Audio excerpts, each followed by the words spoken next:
السلام علیکم دوستو شیر ابھی زندہ ہے۔ کینیڈا میں جاری گلوبل T20 لیگ میں شاہد آفریدی نے اپنی دھماکہ دار بلے بازی سے سبھی کو چونکا دیا۔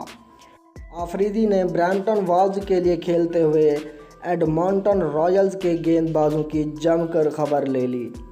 برمپٹن نے پہلے بلے بازی کرتے ہوئے 20 اوورز میں 207 رنوں کا سکور کیا، جس میں ایڈمنٹن اور رائلز کے گیند بازوں پر آفریدی کا قہر ٹوٹا۔ پاکستان کے اس 40 سال کے کھلاڑی نے 40 گیندوں میں 81 رنز بنا کر ناٹ آؤٹ رہے۔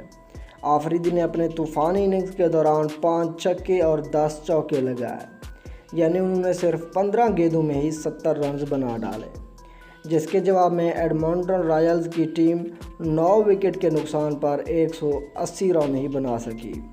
شاہد آفریدی نے طوفانی اننگ کھیلنے کے بعد اپنے ٹویٹر اکاؤنٹ میں ایک دلچسپ پوسٹ بھی کی۔ انہوں نے لکھا، شیر ابھی زندہ ہے۔ ملتے ہیں اگلی ویڈیو میں، تب تک اللہ حافظ۔